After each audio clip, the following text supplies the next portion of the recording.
Terima kasih Yang Mulia Pimpinan. Ini pertanyaannya banyak sekali ya. Luar biasa sebetulnya. Meskipun substansinya banyak sekali keterkaitan, betul Pimpinan. Saya coba urai beberapa hal ya. Pertama, ini dari DPR. Bagaimana ya soal kaitan limitasi 20% anggaran pendidikan dalam Undang-Undang Dasar itu. Dan apakah ini kaitan dengan gizi, kemudian postur anggaran pendidikan di 2026. Jadi, ya, tidak usah diulang pertanyaannya, Pak. Oh ya. Langsung isunya saja apa, langsung dijawab ya. Terima kasih Yang Mulia. Jadi mengenai ini, saya mencoba menguraikan bahwa Undang-Undang Dasar kita kan tidak menyebutkan ya peruntukan 20%-nya pendidikan itu, tidak dirinci gitu. Dan itu dipenuhi gitu ya, yang 20% itu untuk apa saja. Nah, dijabarkan melalui fungsi-fungsi pendidikan. Itu satu ya. Yang kedua, soal gizi. Jadi kalau soal gizi, saya kutip nih pandangan-pandangan misalnya dari UNESCO ya. Bahwa menurut UNESCO itu antara people, process, and place itu ya itu adalah bagian ya Global Happy School Framework. Jadi kalau demikian maka pandangan UNESCO ini memiliki relevansi yang kuat dalam sistem pendidikan nasional. Ya, jadi pendidikan itu dipahami sebagai satu sistem yang bertujuan mengembangkan seluruh potensi anak. Maka pemenuhan gizi peserta didik itu tidak dapat dipandang sebagai faktor yang berada di luar pendidikan. Sebaliknya, gizi merupakan salah satu prasyarat pedagogis yang memungkinkan peserta didik mengikuti proses pembelajaran secara optimal. Jadi peserta didik yang mengalami kelaparan, kekurangan gizi, gangguan kesehatan akan mengalami hambatan dalam berkonsentrasi, memahami materi pelajaran, dan berpartisipasi dalam proses pembelajaran. Sebaliknya, peserta didik yang memperoleh asupan gizi yang memadai akan memiliki kesiapan belajar yang lebih baik sehingga mampu menerima dan mengolah informasi secara efektif. Oleh karena itu, menurut ahli, pemenuhan gizi ini ya memiliki hubungan langsung dengan keberhasilan proses pendidikan. Dari sisi itu. Nah, kedudukannya ya menurut ahli ini bisa disetarakan dengan komponen pendukung pendidikan lainnya. Nah, di beberapa pertanyaan tadi dinyatakan apakah ini soal primary ya atau secondary. Itu ya, atau apakah MBG ya ada dalam konteks rezimnya anggaran pendidikan atau di luar anggaran pendidikan. Satu, kalau soal tadi MBG dimasukkan di anggaran pendidikan gitu ya, itu tergantung kepada kebijakan anggaran negara masing-masing. Kalau kita ingin memasukkan ke situ, dan itu bagian tadi yang penting, ya penting bagian dari pemenuhan gizi misalnya anak, maka prioritasnya adalah anak-anak yang sangat membutuhkan itu, tidak harus seluruhnya. Ya, soal prioritas. Jadi pertanyaan apakah ini juga menyangkut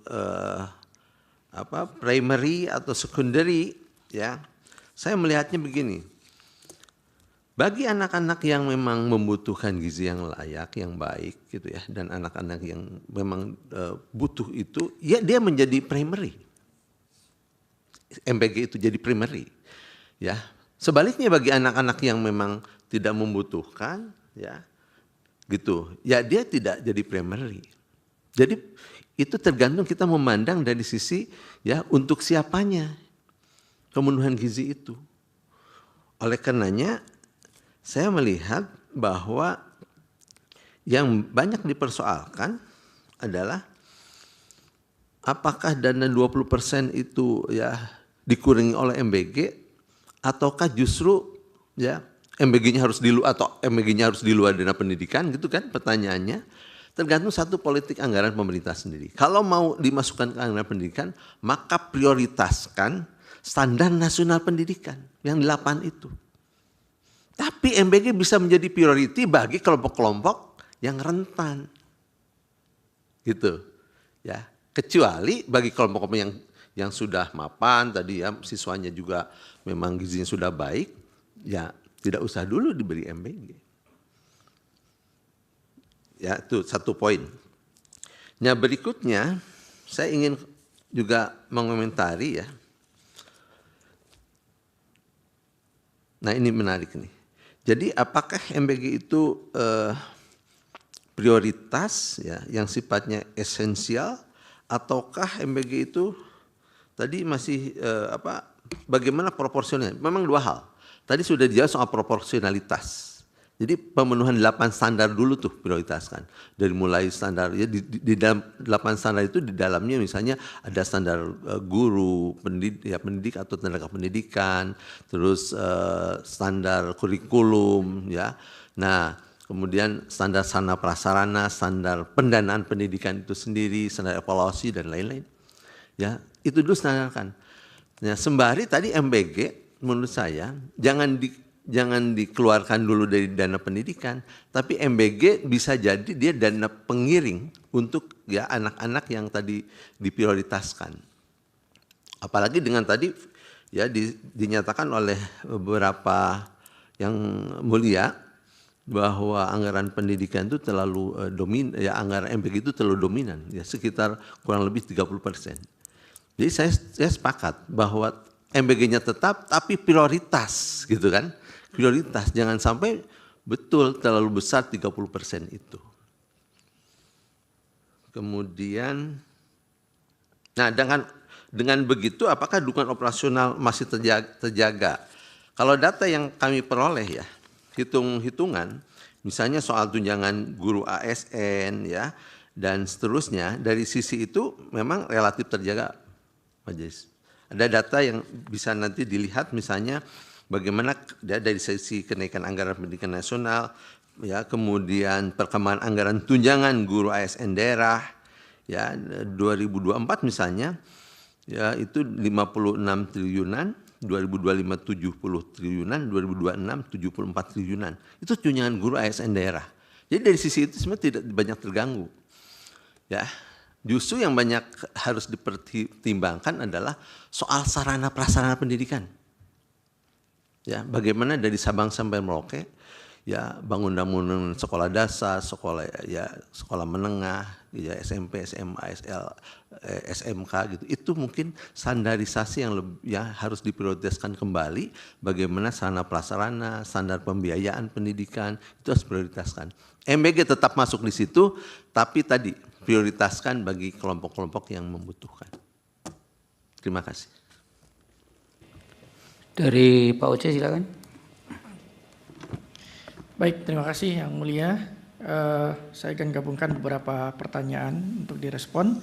Pertama berkaitan dengan, saya mulai dulu dengan karakteristik Undang-Undang APBN yang di dalam konstitusi diatur dalam pasal 23. Dan kalau dibandingkan dengan undang-undang yang lain yang berlaku secara umum, kita dapat merujuk pada pasal 20. Nah, memang ada beberapa perbedaan Yang Mulia. Misalnya Undang-Undang APBN itu lebih bersifat berkaitan dengan hak budget, tidak murni hak legislasi. Kemudian juga prakarsanya dilakukan oleh pemerintah, bukan oleh institusi yang lain atau seperti yang legislasi umum bisa oleh DPR atau DPD. Kemudian juga bersifat en-marlih karena selesai, tidak bersifat seterusnya karena Undang-Undang APBN ini per tahun. Kemudian di situ ada penetapan karena semua diusulkan oleh pemerintah dan juga kadang berupa angka-angka APBN itu. Dan konsekuensinya juga berbeda. Kalau ada RUU umum yang tidak disetujui maka tidak dibahas lagi, tapi RUU APBN kalau nggak setujui maka berlaku APBN sebelumnya, tahun sebelumnya. Pelaksanaannya juga dengan Perpres, tidak menggunakan PP ya, sebagaimana undang-undang pada umumnya.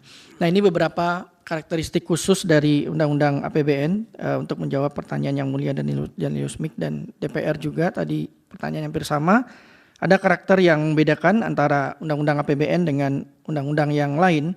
Kemudian juga Undang-Undang APBN itu kita tahu ada lampiran-lampiran yang itu ada angka-angkanya, mungkin norma atau pasalnya juga tidak terlalu banyak seperti undang-undang yang berlaku secara umum.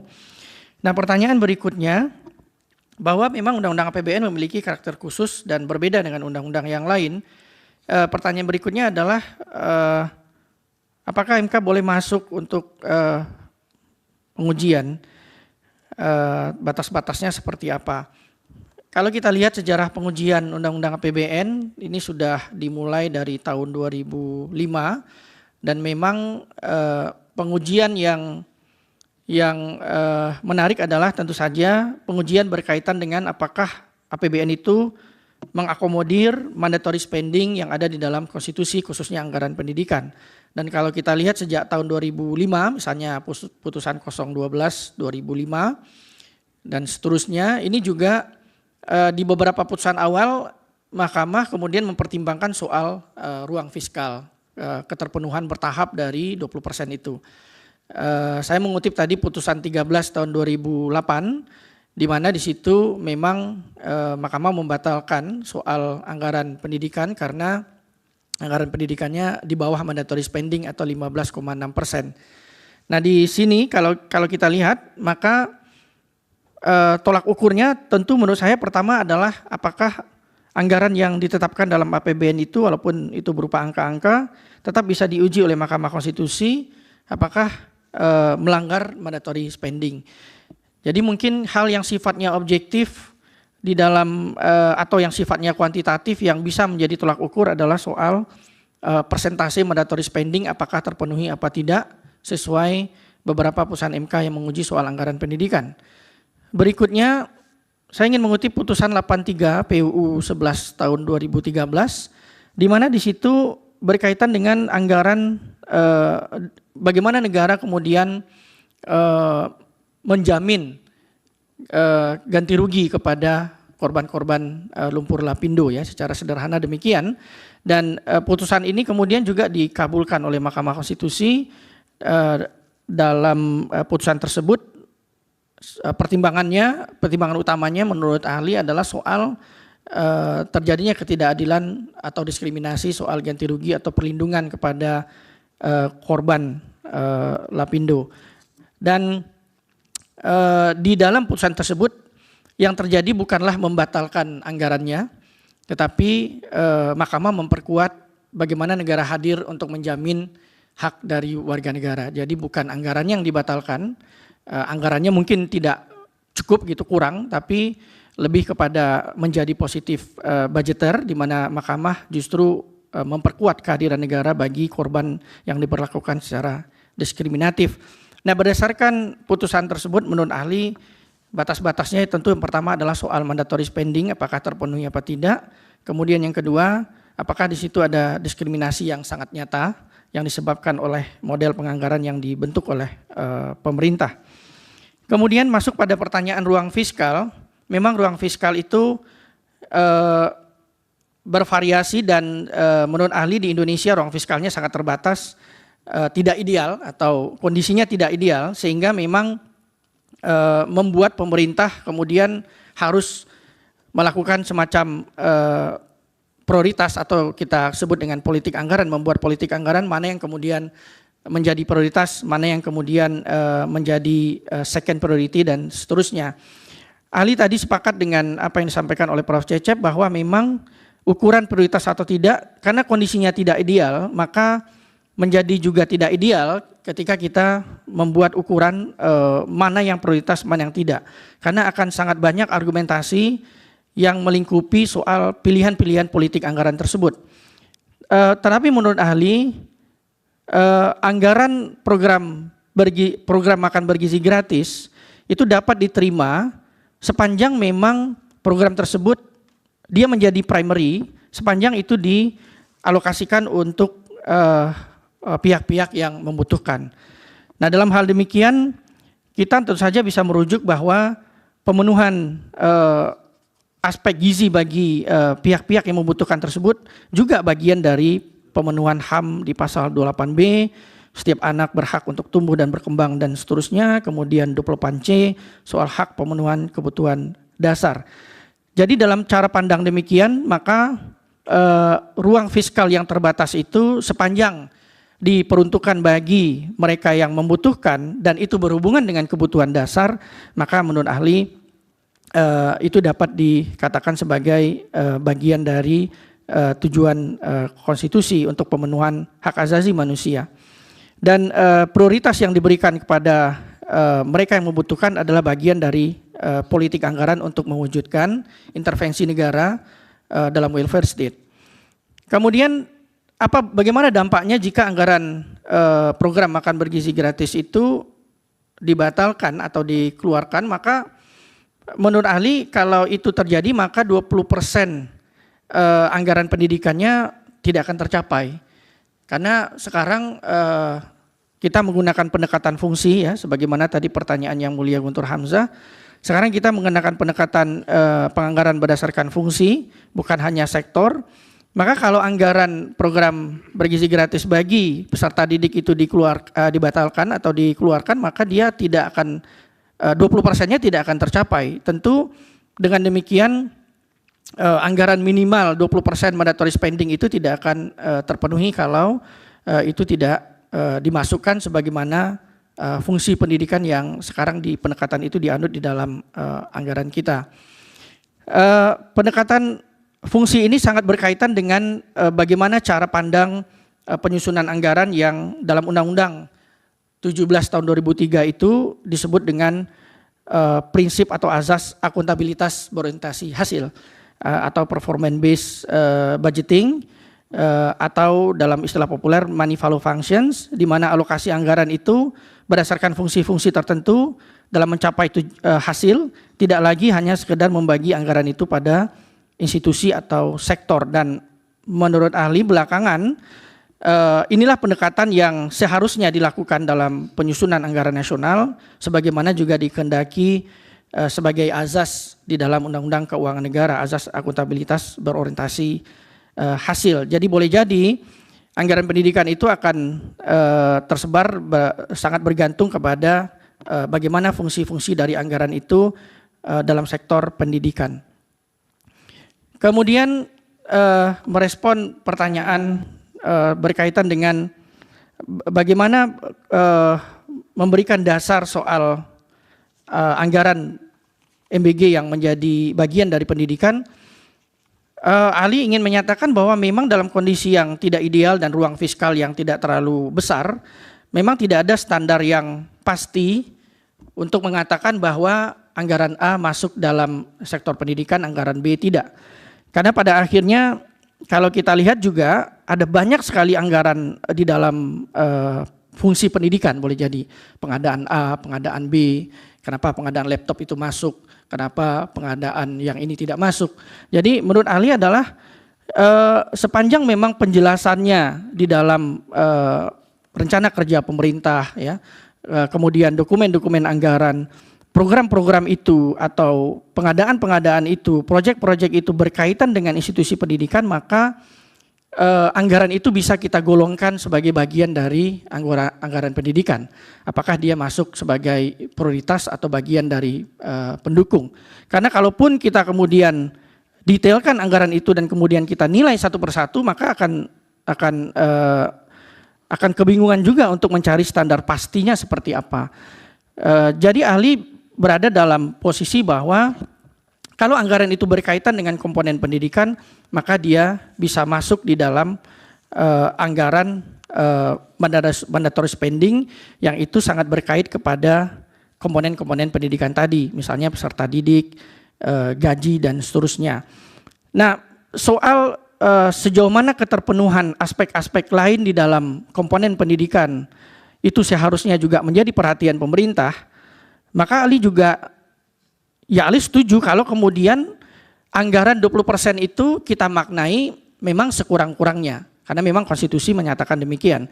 Sehingga mestinya memang kalau ruang fiskal itu bisa diusahakan, dioptimalkan oleh pemerintah, maka tentu baiknya semua komponen pendidikan itu termasuk gaji pendidik, ya, tenaga kependidikan, itu harusnya juga menjadi perhatian bagi pemerintah.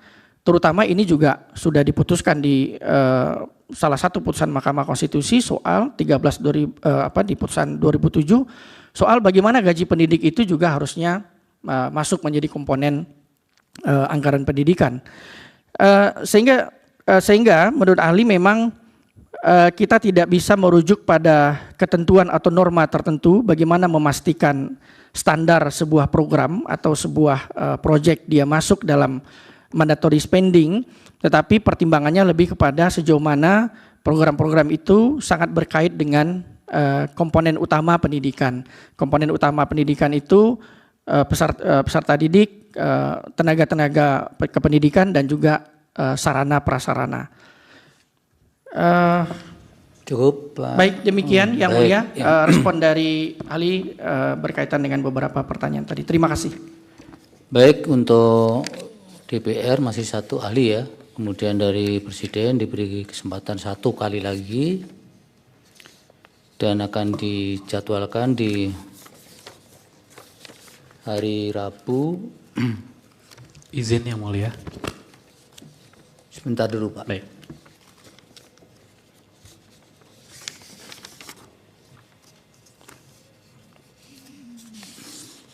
Tanggal 1 Juli ya, pukul 10.30 waktu Indonesia Barat. Kemudian keterangan ahli dan CV-nya sudah diterima mahkamah 2 hari kerja sebelum persidangan diselenggarakan. Dan dari keterangan tambahan pemerintah juga belum diserahkan, yang kemarin minta ditambahkan, Pak. Ya, Pak Iliansyah. Jangan ngangguk-ngangguk saja, Pak. Siap, Mulia. Sedang menunggu data dari Kalau ngangguk-ngangguk itu enggak tercover di risalah sidang. Ya. Harus ada intonasi suara. Sedang menunggu data dari kementerian Ya. lembaga lain. Ditunggu ya, Pak ya. Baik, apa dari pemohon 55 tadi? Baik, 2 hal tadi. Yang pertama tadi sudah disinggung oleh majelis terkait keterangan. Nah, DPR juga kami mohon untuk diberikan. Kemudian yang kedua terkait kesempatan untuk mendengarkan ahli atau saksi. Nah, kami mohon pertimbangan karena ini sejalan juga dengan concern majelis bahwa terkait momentum, kemudian enmalah, karakteristik UAPBN, dan kemudian perkembangan lebih lanjut adalah di tanggal 15 Juni kemarin, BGN itu rapat bersama dengan Komisi 9 DPR dan itu digelar secara tertutup. Dan kami mendapatkan informasi bahwa anggaran MBG juga diusulkan untuk mengambil dari anggaran pendidikan. Maka kami minta Di 2027 untuk dipertimbangkan untuk Ya. 2007 untuk dipertimbangkan untuk sama-sama diberikan kesempatan Ya. yang sama seperti pemohon perkara 45, Kesempatan yang sama seperti apa maksudnya? 40, 45 dan 55 karena kami sekali Kesempatan yang sama. ya Enggak ya, kami kebetulan menghadirkan Anda ahli dan memang saksi. kemudian tepat waktu. Betul. Kalau ada yang tidak tepat waktu, memang peraturan Mahkamah Konstitusi membenarkan diberi kesempatan 1 kali lagi. Nah, oleh karena itu warning untuk DPR dan pemerintah, jika minggu depan tidak mengajukan, kami akan lewatkan kesempatan itu dan kami akan tutup dengan kesimpulan dan merupakan sidang terakhir. Baik, kemudian terima kasih untuk Prof. Cecep dan Pak Oce, mudah-mudahan keterangannya bermanfaat bagi majelis dalam mempertimbangkan permohonan ini. Baik, sekali lagi kami tegas ulang untuk sidang berikutnya Rabu 1 Juli 2026 pukul 10.30 waktu Indonesia Barat. Agendanya mendengar keterangan ahli dari DPR 1 orang dan 3 dari Presiden dan kesempatan terakhir. Sidang selesai dan ditutup.